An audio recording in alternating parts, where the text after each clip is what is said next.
Hello everyone, কেমন আছো তোমরা সবাই? মিষ্টিস ব্লগের নতুন একটা ভিডিও তো তোমাদের সবাইকে স্বাগত জানাচ্ছি।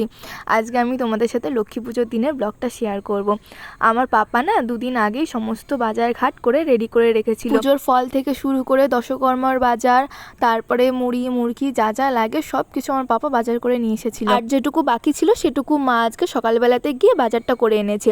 আমি প্রথমেই না ঠাকুরের সিংহাসনের এই আসনটা পাল্টে নিলাম, নিয়ে তারপরে আমি সমস্ত ঠাকুরগুলোকে স্নান করিয়ে নিলাম, নিয়ে ঠাকুরগুলোকে জামা কাপড়ও পরিয়ে নিলাম। এরপরে আমি বসে পড়েছি আলপনা দিতে। যে পিঁড়িটাতে আজকে আমাদের আড়ি পাতা হবে সেই পিঁড়িটায় আলপনা দিতে।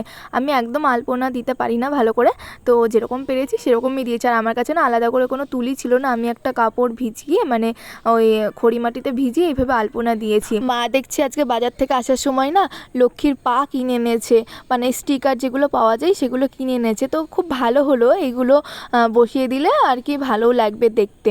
তো এখানে দেখো আমি একটা বসিয়েছি, আর যে পায়ের স্টিকারটা রয়েছে ওটা পরে বসাবো। এরপরে ফুল টুলগুলো সব আমি গুছিয়ে নিয়েছি।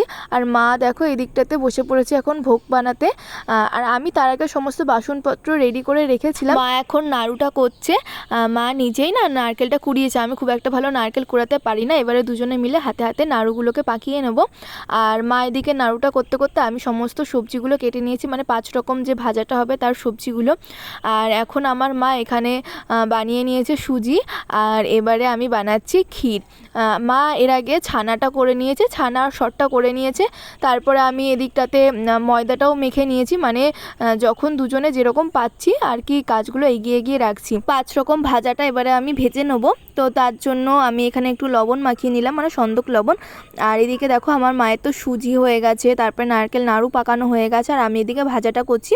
আর মা একদিকে আমাকে লুচিগুলো বেলে দিচ্ছে আর আমি ভেজে নিচ্ছি। ঠাকুরমশাই আসতে একটু লেট হবে, আমরা বলেছিলাম 2টোর দিকে আসতে, কিন্তু উনি বলেছিল আরও সকালবেলাতে আসবে, তখন আমাদের গোছানোই হয়নি, তাই আমরা বলেছিলাম লেট করে আসতে। সব কিছু আমাদের হয়ে গেছে, মা সুন্দর করে সব সাজিয়ে দিয়েছে, আর এটাও আমাদের পাতা হয়ে গেছে। আর আমাদের কিন্তু ঠাকুরমশাই চলে এসেছে।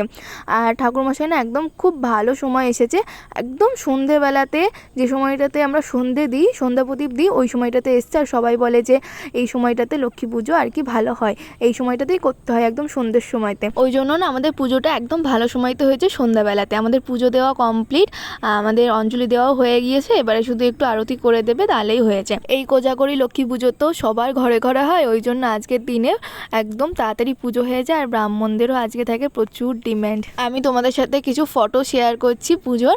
আর আজকে ব্লগটা তোমাদের কেমন লাগলো অবশ্যই আমাকে কমেন্ট করে জানিও, ভালো লাগলে লাইক করে দিও।